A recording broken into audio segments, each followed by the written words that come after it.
My name is Michael Turner, and if you're hearing this, it's because I lived to tell the story that nearly ended me one quiet Saturday morning in my home in Dallas, Texas. I had always thought heart attacks were something that happened to older men who had lived hard, eaten poorly, or carried too much stress for too many years. I was 53, still working as an accountant, carrying a little extra weight, but nothing I thought was life-threatening. I jogged when I could, enjoyed a beer on the weekends, and I had never been hospitalized for anything serious. That morning, however, I learned that sometimes your body doesn't care what you think, it just gives out. It began with what I thought was simple indigestion. I had made myself scrambled eggs and toast, and halfway through, a dull ache crept across my chest. It wasn't sharp, just uncomfortable. I leaned back in my chair and told myself it was probably just gas, maybe heartburn.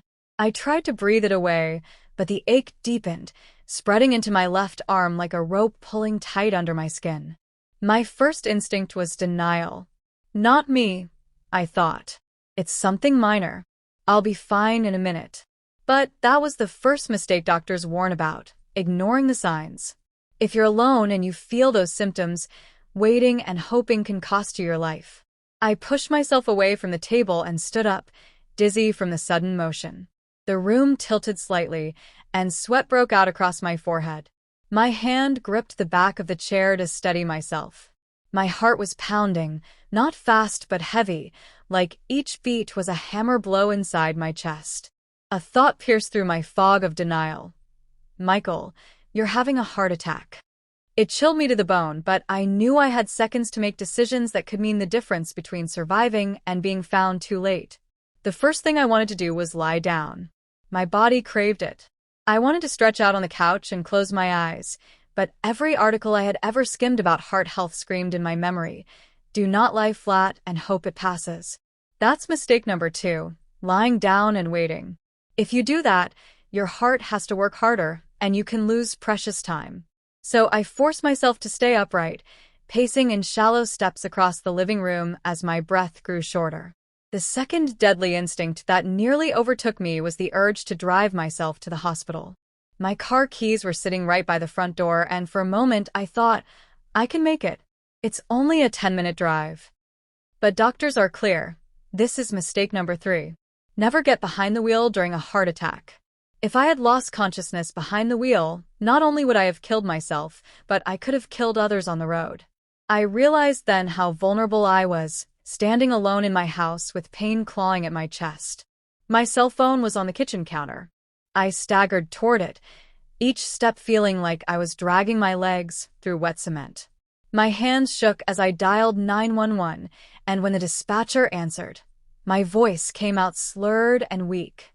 I think I'm having a heart attack, I managed to say, and she instantly switched into calm, commanding tones, telling me to stay where I was and that help was on the way.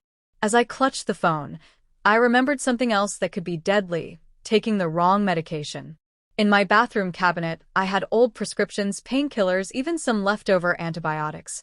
A panic part of me thought maybe if I took something, anything, it might help. But that's mistake number 4, self-medicating during a heart attack. Unless you've been prescribed nitroglycerin by a doctor for chest pain, swallowing random pills can make the situation worse. The dispatcher asked me if I had aspirin in the house. Luckily, I did.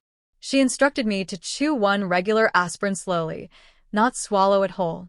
That act, something so small, can make a tremendous difference by thinning the blood and helping it flow past a blocked artery. I forced myself to the cabinet, grabbed the bottle, and chewed the tablet, its bitter taste grounding me in the reality of the moment. Minutes dragged like hours. The pressure in my chest grew more intense, as if an iron band was tightening around me. My vision blurred at the edges, and I had to fight the overwhelming temptation to panic. Panic is mistake number 5, letting fear push you into hyperventilation or thrashing around. Doctors warn that panicking only stresses your heart further. I gripped the edge of the kitchen counter, forced myself to breathe in slow, controlled gulps of air, and repeated silently in my head, "Stay calm, help is coming." At last, the faint sound of sirens reached my ears. Relief washed over me, though the pain still burned through my body. When the paramedics burst through the door, I felt tears spill down my face, not from pain, but from the fragile thread of survival I was clinging to. They moved quickly, attaching wires to my chest, slipping an oxygen mask over my face, and speaking in reassuring voices. I heard one of them say, "Confirmed STEMI," which I later learned meant a serious kind of heart attack caused by a completely blocked artery. As they wheeled me toward the ambulance, I realized just how close I had come to not making it. If I had ignored the pain, if I had laid down to rest, if I had tried to drive myself, if I had swallowed the wrong pills, or if I had let panic consume me, I might not have lived to see another sunrise.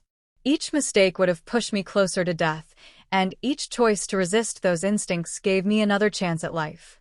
The hospital stay was long, filled with procedures, tests, and a stent placed in my artery. The doctors told me that calling 911 when I did, and chewing that aspirin were the key reasons I survived.